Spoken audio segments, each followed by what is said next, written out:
Dans cette édition, la vente aux enchères d'un bateau exceptionnel. Il s'agit de ce yacht de luxe inspiré du mythique Riva. Visite de cette pièce unique dans quelques minutes.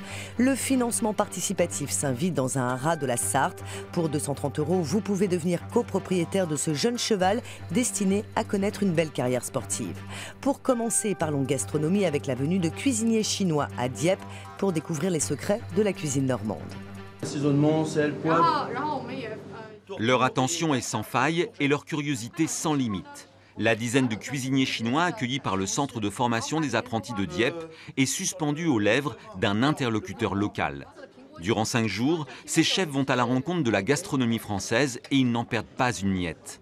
Ce meilleur ouvrier de France a carte blanche pour les initier aux secrets de notre région. Là, on essaie de mettre justement en avant tous les produits de la Normandie, notamment en travaillant le pommeau, le calvados, la crème, le beurre. Donc on essaie justement de mettre un peu en place tous ces produits qui nous sont chers, parce que qui font un peu la richesse de notre cuisine. Et puis, ouais, je pense qu'ils vont en tirer les conséquences, parce que automatiquement, à partir de là, quand l'échange se fait, automatiquement, derrière, on aura des retombées, ça c'est clair. L'association des cuisiniers de Chine à laquelle appartiennent ces professionnels représente 5 millions d'entreprises à travers le pays. Certains de ces visiteurs sont à la tête d'une centaine de restaurants. Ma Junwei dirige un établissement à Shanghai dont la qualité a été saluée en 2016 par une étoile au guide Michelin. La cuisine française est pour lui source d'inspiration. La gastronomie française représente en Chine pour nous le haut de gamme. Elle attire énormément les gourmets dans notre pays. Mais ce qui est intéressant, c'est que ce savoir-faire appartient aussi à l'artisanat. Ce sont même des artistes qui réalisent ces œuvres. Dans la ville de Shangwan, une école forme les maîtres-queux de demain. Cette année, 2 étudiants du CFA de Dieppe s'y sont rendus durant 3 semaines. Cette expérience est appelée à se renouveler avec toujours plus d'élus. Rien ne va plus à la poste de Lautrec dans le Tarn. Les heures d'ouverture ont été revues à la baisse. Pour les syndicats, c'est le début de la fin. Le maire a lancé une pétition et les commerçants ne cachent pas leur déception. Les horaires d'ouverture du bureau vont diminuer, passant de 25 heures par semaine à 19h45. Le maire est inquiet pour l'avenir de ce service public. Les gens sont attachés à la poste. Il y a 200 000 personnes qui visitent le village à Lautrec. Les touristes ont aussi besoin de la poste.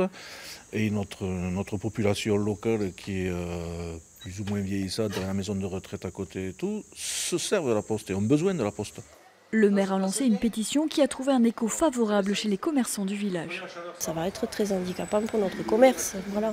Et puis c'est la vie du village, quoi. Les gens viennent à la poste, et ils font un petit tour dans les commerces également. On a beaucoup de personnes âgées aussi à la maison de retraite qui ont leur compte depuis 25-30 ans.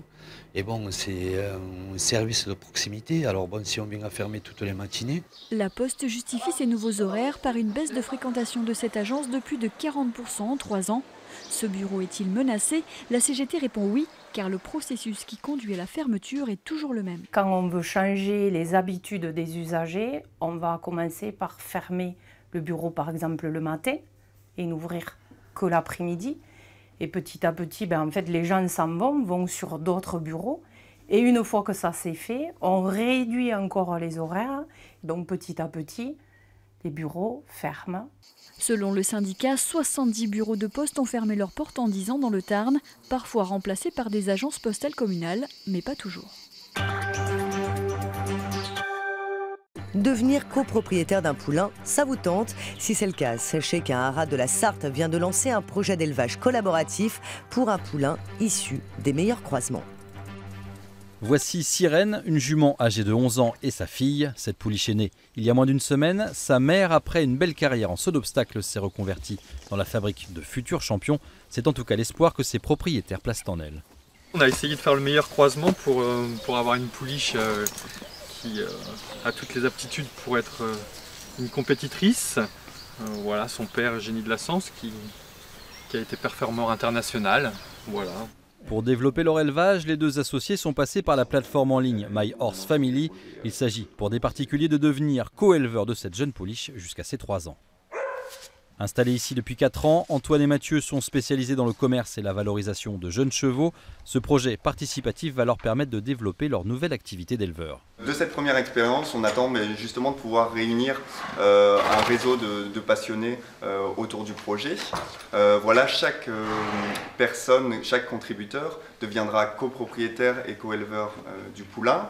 Il fera partie intégrante de la vie du poulain parce que pendant toute sa carrière, le nom du copropriétaire sera écrit sur la carte de naissance du poulain.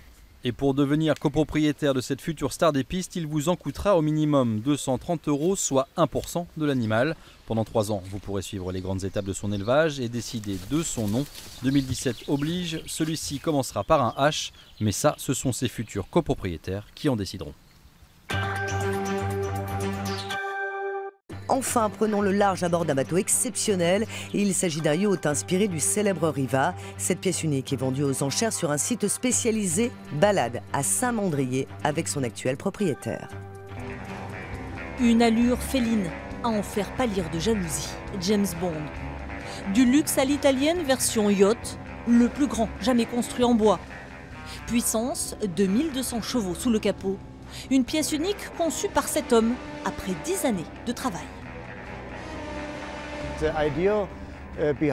Je voulais remettre au goût du jour le style italien.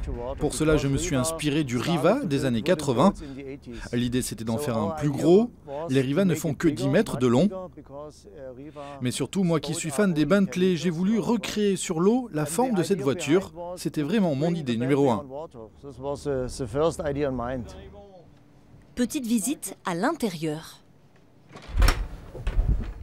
Donc le bateau est construit comme un bateau qu'on peut opérer en tant que propriétaire. Donc cabine de pilotage, cockpit qui n'a pas la particularité d'être ouvert. Donc vous avez un canopy qui s'ouvre, qui est sur des vérins. Là nous arrivons dans la partie de vie, donc salon équipé en cuir et acajou. Vous avez du teak au sol. Style épuré, matériaux de luxe et technologie. Il aura fallu plus de 50 000 heures de travail pour arriver à ce résultat. Prévu pour être conçu en série, ce yacht restera finalement un prototype, une pièce de collection mise en vente aux enchères en ligne. On part à 800 000 €, donc mise de départ, qui est une fraction du coût de ce bateau, puisque c'est un bateau qui a coûté un peu plus de 7 millions d'euros à construire. Donc c'est une pièce exceptionnelle qui pourra se vendre à une fraction de sa vraie valeur. Donc c'est l'intérêt également pour l'acheteur. On y croit. À fond, c'est une pièce magnifique, donc oui, certainement. Et pour trouver un client, le bateau va sillonner cet été la Méditerranée. L'occasion pour les moins fortunés de l'admirer, à défaut de l'acheter.